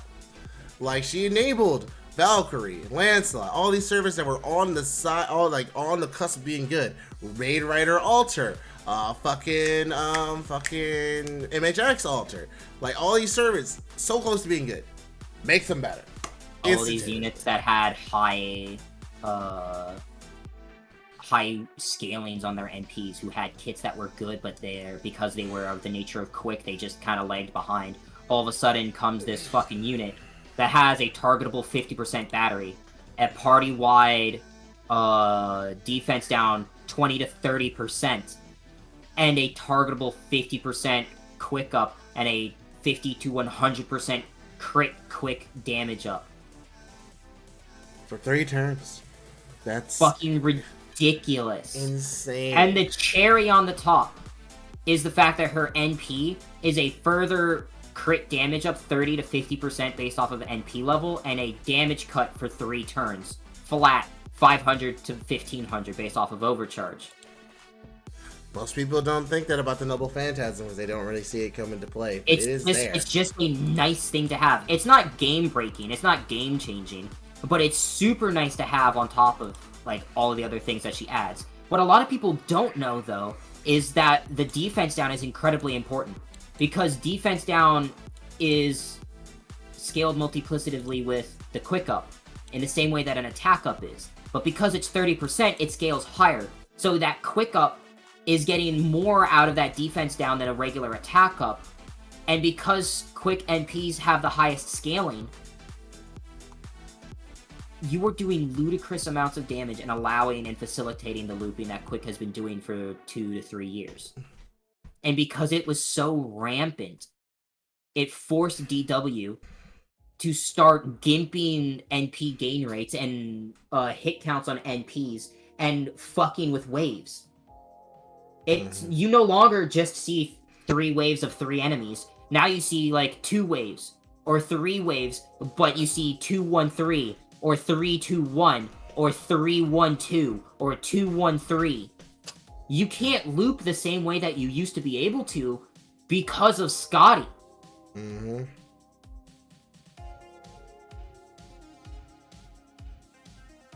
Just made it so easy and so free. So good. Honestly, EX tiers is really stacked. A lot of these servers did not start here, but they got here over time. But like honestly, this is stacked.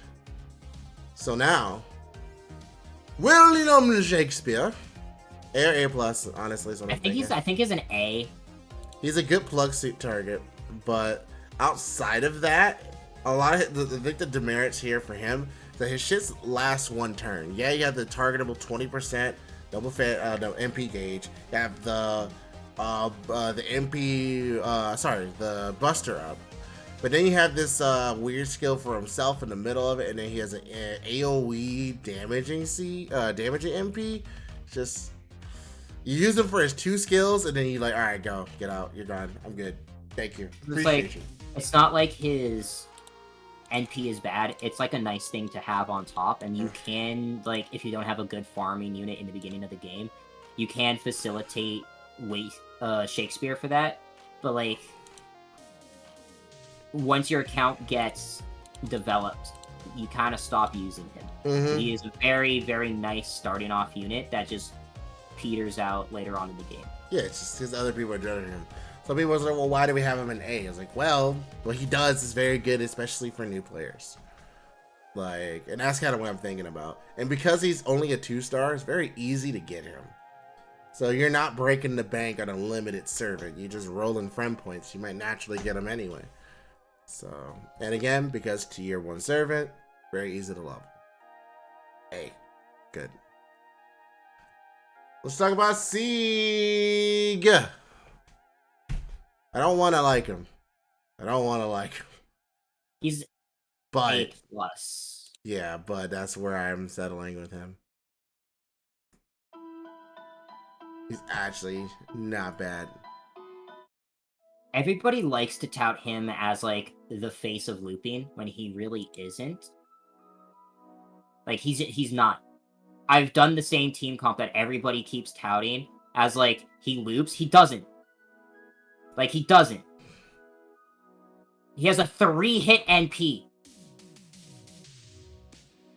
He doesn't loop. Not effectively, and not the way that you want him to. You just turned him into a farmer. Yep. You turned him into that, but that wasn't his main job. But like, you know, he's a solid unit, especially as a welfare.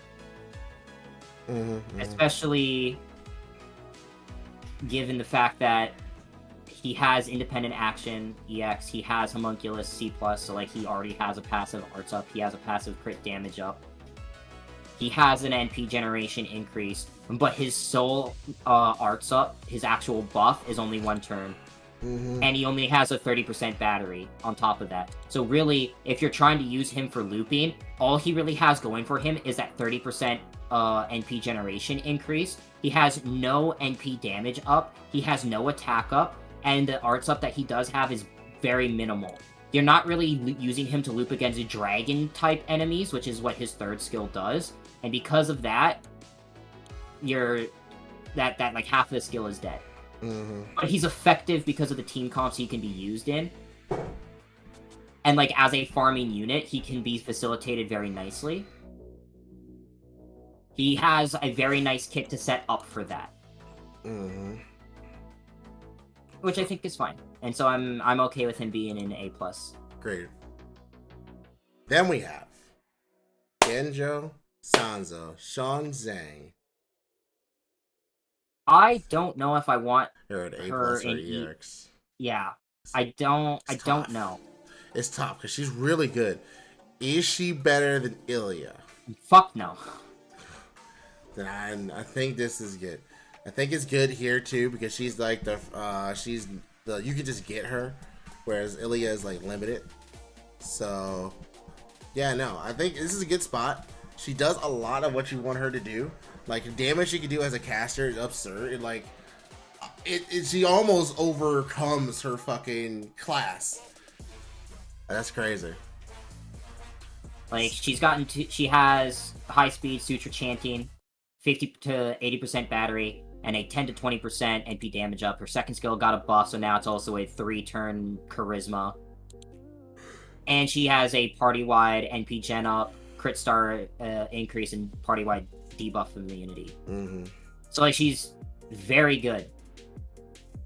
Very good single target. Her NP got a buff, and now ignores defense, and it has a higher scaling. Also very good. But like, as a single target, when she has to go up against other single targets, yeah, no, because she's a 5-star, she just has a higher base attack than a lot of other units, so she's just gonna do naturally more damage. But when you have units like Ilya, who buff themselves, who like buffs all of their damage to shit in back, and you have people like Charlotte Corday, who can just give herself that extra damage increase, as well as a face card buff. And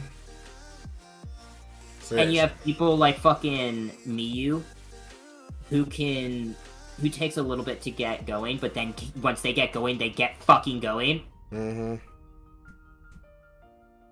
Like, I don't know. Like, she just... At least right now, she has a hard time competing. It's a lot like Merlin. Yep. Exactly. But she does great. Like, just because she's here doesn't mean she doesn't do great. She still does a fantastic job. A+ isn't bad, guys. A+ is very, very good. Now, we're going to get to some controversy. This physically pains me. As someone... Now, guys, I'm going to preface this. Tristan absolutely loves Tamamo. Tristan, one of his waifus, his top waifus, is Tamamo no Mai. So, by the way, stream is starting in like 30 minutes. Don't worry. We've been here for a bit. But, A+ next to Merlin. I'm so fucking...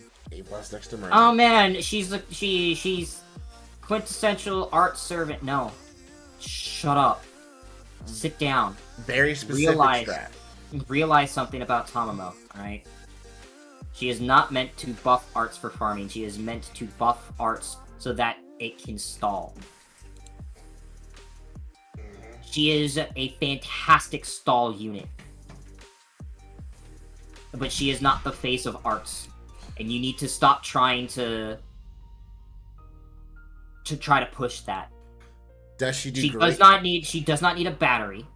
No. She does not need that. She needs her 2nd skill to stop being awful. And she needs to find a way to actually like provide to the team a better defense increase instead of just healing.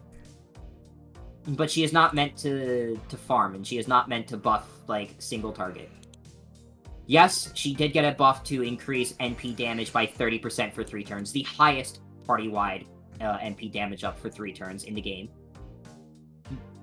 And she has a 50% arts up for 3 turns for 1 unit. Yes, she has this. This is a thing that exists. But it is not meant, and does not provide for arts what is necessary for them to loop, and is not meant to do that. Right. All that being equal does not mean she is a bad servant. She is a great servant. The fact that her MP lowers the cooldowns of all skills is actually pretty damn important and key to Especially why considering she gets a quarter of her NP back off of overcharge. Is very nice. So she's one of the few people where you want her MP to be last in the chain. If you have an MP chain going, you want hers to be last. She gets the most benefit from having a higher overcharge. So it's pretty good. Like, she's still a good servant. And in conjunction with Castoria, with Waver, with Nero Bride, she's great. The thing about Tama is, indirectly, the biggest buff she received is Castoria. Mm-hmm.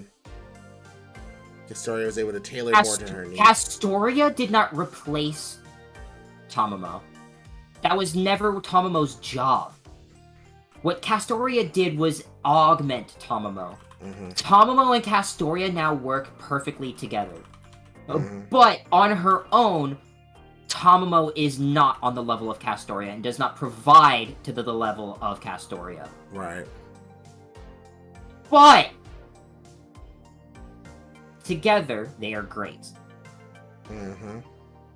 And now, guys, now, guys, focus on me. Thank you. We talk about the last one. The last one.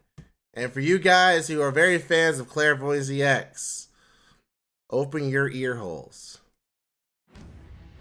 Because Waver, El Malloy II, Lord Zhuge Liang himself, stands above literally every caster on this list. He is his own tier. He is simply the best. Here's why. He's God. Like, literally, he can do anything you want him to do. He can fit into any strategy that you want him to be in.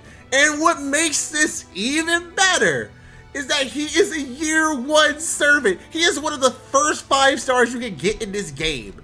And like, he's so good that when we had him way back in JP, we were like, okay, he's not that great because he doesn't do damage, right?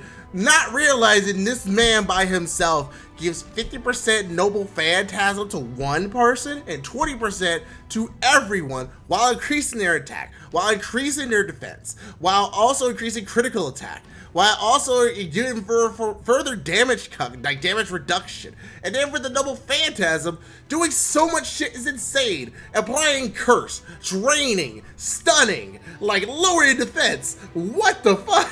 It does so much.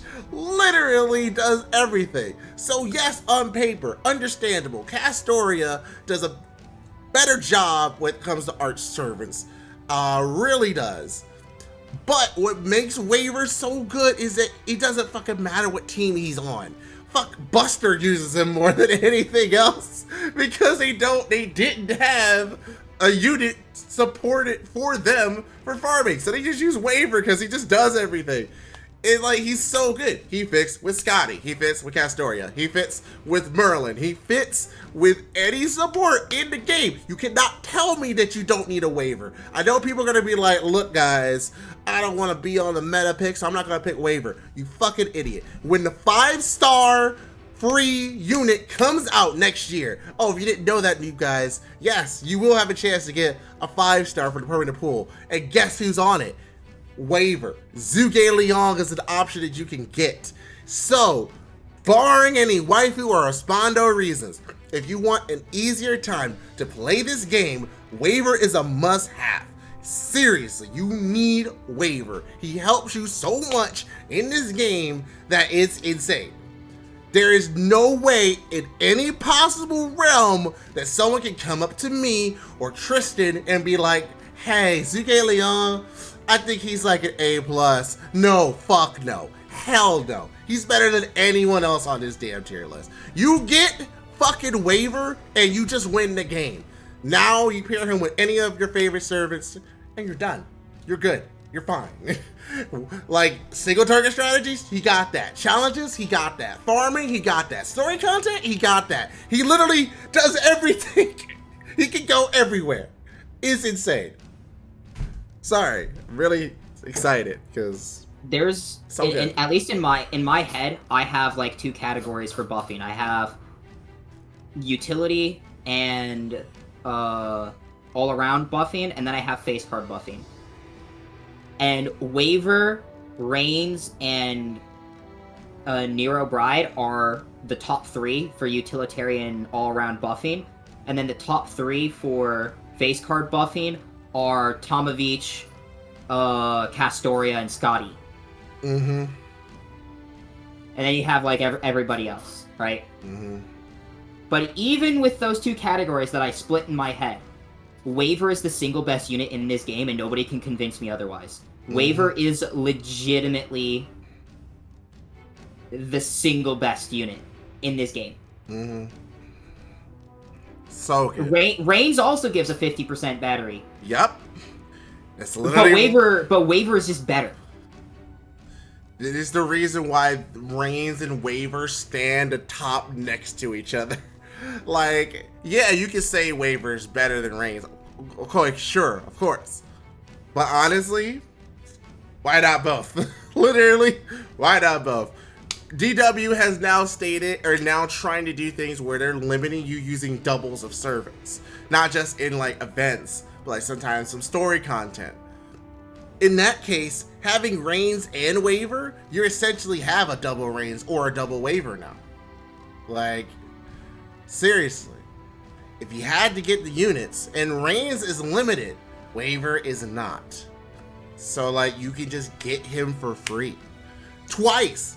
Because if you missed him the first time because of a waifu reason, the 6th anniversary introduces that you can just get a free 5-star from the permanent and story pool.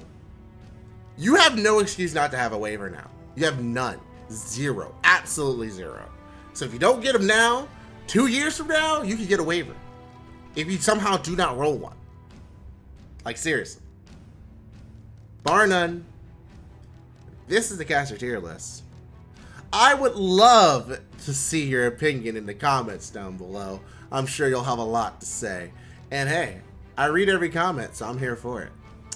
Let us know your tier list. Let us know what you would pick, because I'm going to actually have this tier list in the comment and description of the video. Make your own. Show me what you got. Show me what you on there. And hey, if you liked the video, give it a like. If you didn't like it, give it a dislike. It's fine. Subscribe if you want to see the next one, because the next one we have Assassin. And there's a certain Tomomo tail that's gunning for that EX spot. But gunning for my heart as well. But will she get it? You'll just have to wait and find out. My name is Misaki from the County Gurus, and I'm sitting here with Tristan, and we are logging out. Bye, YouTube. And cut.